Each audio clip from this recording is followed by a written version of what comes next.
नमस्कार। आज मैं आपको उत्तर प्रदेश में हुई वोटिंग की ऐसी तस्वीरें दिखाऊंगी जिसे देखकर आप तालिबान का चुनाव भी भूल जाएंगे। तो कुर्सी की पेटी बांध लीजिए। कम से कम 10 वीडियोस दिखाऊंगी जिसमें बेईमानी मक्कारी की सारी मर्यादाएं तोड़ दी गई। चोरों के भी उसूल हुआ करते थे, लेकिन वोटों की चोरी के लिए वो उसूल भी आज मिट्टी में मिला दिए गए। दोस्तों, झारखंड, महाराष्ट्र और उत्तर प्रदेश की 9 सीटों पर वोटिंग हुई। अंतर इतना है कि महाराष्ट्र और झारखंड में प्रत्याशियों ने चुनाव लड़ा और उत्तर प्रदेश में भाजपा की तरफ से पुलिस ने चुनाव लड़ा। मुस्लिम बाहुल्य बूथों पर मुस्लिम वोट डालने से रोकने के लिए हर हथकंडा अपनाया गया। सबसे बड़ा हथकंडा यह था कि लोगों को लाल पर्ची के अलावा किसी और पर्ची पर वोट डालने नहीं दिया जा रहा था। अब लाल पर्ची कहां मिलेगी किसी को नहीं मालूम था। पता किया गया तो लाल पर्ची किधर मिलती है, तो पता चला कि भैया लाल पर्ची तो बीएलओ देगा। लेकिन अब उससे भी बड़ा सवाल था कि बीएलओ कहां मिलेगा। उत्तर प्रदेश के चुनाव में हिंदू वोटरों को वोट देने में कोई तकलीफ नहीं हुई।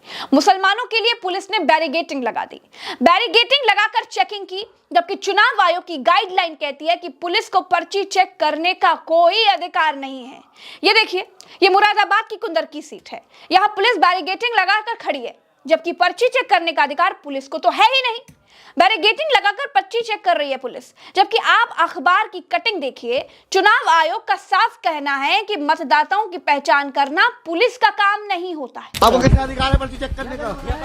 अधिकार कैसे है? चेक कैसे का मतलब है? आप पर्ची चेक करने का आपको अधिकार ही नहीं है। आपको किसने दिया अधिकार पर्ची चेक करने का, बताइए।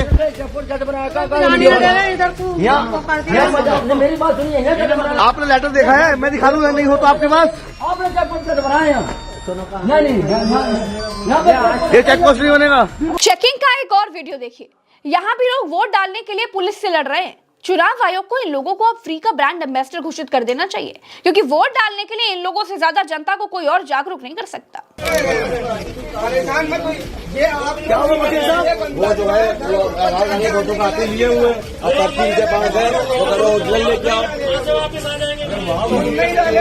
वो नहीं डालेगा वहाँ से वापस आ जाएगा। सही बात है। आप यहाँ से वापस भेजने का राइट नहीं है आपको। अरे हमारा राय नहीं आई तो चेक करना, दोस्तों, अब आप ये दूसरी तस्वीर देखिए। ये मीरापुर की सीट है। यहाँ पुलिस वोटरों के साथ हाथापाई करते हुए दिखाई दे रही है। यहाँ भी पुलिस वोटरों की पर्ची चेक कर रही है और लाल पर्ची ना होने की स्थिति में उन्हें वापस भेज रही है। देखो क्या तानाशाही हो रही है। देखो तानाशाही।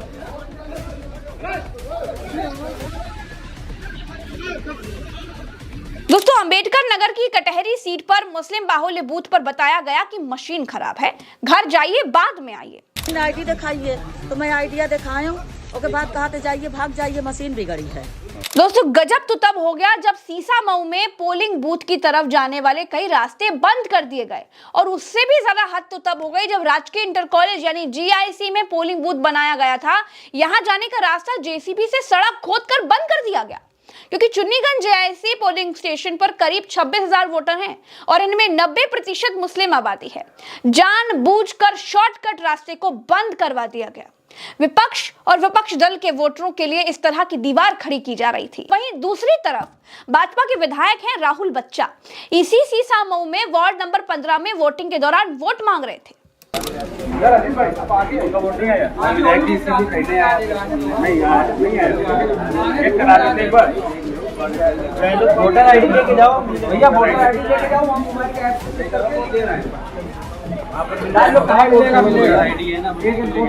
दोस्तों, पुलिस की वर्दी देख आम आदमी डर जाता है और इसी डर के पीछे भाजपा छिपती हुई नजर आई। वोट नहीं डालने दे रहे, मुझेड़े सादात में वोट नहीं डालने दे रहे, किसी को भी लाठी चढ़ा रहे हैं। समाजवादी पार्टी के बस्तों को भी यहाँ फेंक दिया गया है और आपको वोट डालने दे रहे हैं किसी को।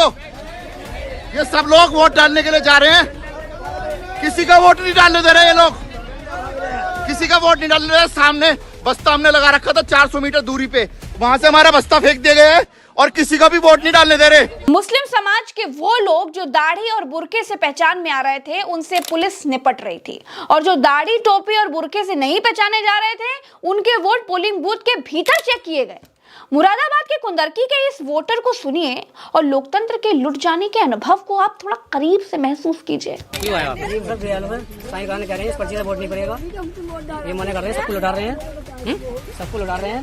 ये नया और वोट डालने वाली पार्टी है वो मना कर रही है। जो एजेंट थे उन्होंने मना कराया है उनसे, बोले पर्ची देखो इनकी चेक करो, बोले ये फर्जी पर्ची लेके आए हैं। फर्जी और एक नेता है भाजपा। हाँ मैंने ये भी बोला, ये सामने से भाजपा का नेता भी आए हैं कोई, और उन्होंने अंदर जा रही है, उन्होंने ईवीएम पे मैंने बटन दबाया था तो उन्होंने मेरा वोट चेक करा, बोली काहे का बटन दबाया। जो अंदर है कौन है वो, जो पता नहीं प्रभारी है या क्या है, उनका मैं वोट डाला है। अंदर ईवीएम पे खुद गई थी वो देखने, बोले आपने साइकिल का बटन दबाया है। मुझसे बोला ये चीज वोट नहीं डालने किसी को, सब पब्लिक लौट जा रही है वापस लाइन में से। कौन सा गाँव है? ग्राम पंचायत। यही हाल मुरादाबाद की मीरापुर सीट पर भी दिखाई दिया। भाजपा की गुजरात लॉबी और बाबा ब्रिगेड की लड़ाई में लोकतंत्र को सूली पर चढ़ा दिया गया। मुरादाबाद की मीरापुर सीट से भी वोटरों को सुनिए और दुनिया का सबसे बड़ा लोकतंत्र कहां जा रहा है सोचिए। ये हमारा देश संविधान से चलता है, इस तरीके से तो देश का नाश हो जाएगा, काम खराब हो जाएगा भाई। ये हमारी कटौली गाँव में वोट नहीं बिल्कुल डालने दे रहे किसी तरह भी। दोस्तों, कानपुर की सीसामुंह सीट पर एक महिला वोटर ने बताया कि उनसे पोलिंग बूथ पर कहा गया कि इज्जत प्यारी है तो लौट जाओ। क्या मार रही पुलिस है? पुलिस जेंट्स को मार रही है, औरतों को नहीं मार रही। इज्जत प्यारी है। पर्ची नहीं बनने दे रहे हैं कहीं पे, जो पहले पर्ची बनती थी जी सब अंदर से बाहर भगा दिया। हमारे सहयोगी आकिब ने कानपुर में चल रहे नंगे नाच के बीच रिपोर्टिंग की, उसका भी एक हिस्सा आपको देखना चाहिए। देखिए, आप वोट डालने गए थे, अभी क्या कुछ हुआ? अरे सर पर्ची छीन ली ना, डंडा मार दी पेट पे, कह रहे कोई वोट नहीं पड़ेगा। दांदागर्दी चल रही है, वोटिंग थोड़ी ना हो रही है, फर्जी की वो दांदागर्दी हो रही है यहाँ पे। आईडी है तभी वोट नहीं डालने दिया? सर मेरे पास, मैं आधार कार्ड भी ली हूँ, पहचान पत्र भी ली हूँ, मेरे पास पर्ची भी थी, कंप्यूटर पर्ची भी थी और लिखित पर्ची भी थी, उसके बावजूद भी इन्होंने नहीं डालने दिया है। क्या बोला क्या है? कहीं कोई वोट नहीं पड़ेगा, चलो भागो यहाँ से, वो डंडा मार दी ने। आपका वोट पड़ा? नहीं, हम भी डालने जा रहे थे, नहीं डालने दिया, भगा दिया। कल भागो अपने अपने घर जाओ सब लोग। ये कहा गया। हम खुद गए थे वहाँ तो धक्का लगा के भगा दें, कहेंगे आप लोग क्या करने जा रहे हैं वहाँ, बताइए। वोट डालने जा रहे हैं, हम लोग को भगा रहे, गोली में चला रहे हैं। कितने लोग ऐसे हैं जिनको वोट नहीं डालने दिया? अरे अभी हम खुद गए थे वहाँ, रास्ते से भगा दें, कहेंगे चलो भागो भागो। क्या कुछ माहौल है इधर? तो मना कर रहे हैं वहीं से।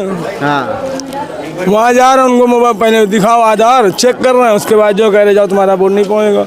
आप अपने कैमरे से दिखाइए कि वाकई में बहुत परेशान करा जा रहा है। भाई पुलिस को मना करा, आईडी नहीं चेक करेंगे, वो आप वो काम कर रहे हैं। उसके अलावा कई लोगों की पर्चियां फाड़ दी गई है, तो ये चीज़ें वोटर फेस कर रहा है। तो हम चाह रहे हैं कि प्लीज़ आप अपने कैमरे से एक जो है सर्वे देखे, लोग यहाँ आपके पीछे वोटर खड़े हैं, इनकी जो समस्या आप पूछिए।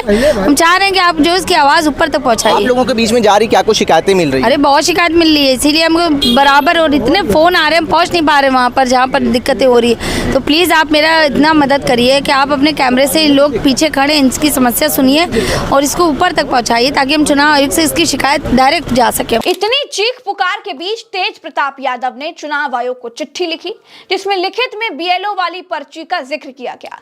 अखिलेश यादव को चलती वोटिंग के बीच प्रेस कॉन्फ्रेंस करनी पड़ गई।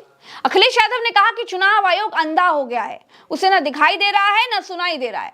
बीजेपी वोट से नहीं खोट से जीतना चाहती है, भाजपा हार के डर से बेईमानी का दबाव बना रही है। इतनी शिकायतों के बाद लगता है चुनाव आयोग की इंद्रियां काम नहीं कर रही हैं, न उसे दिखाई दे रहा है न सुनाई। बीजेपी ये चुनाव वोट से नहीं खोट से जीतना चाह रही है। दोस्तों, उत्तर प्रदेश के उपचुनाव में हमने लोकतंत्र को लुटते देखा है, पुलिस को पार्टी का गुलाम बनते देखा है, हमने चुनाव आयोग को धृतराष्ट्र बनते देखा है।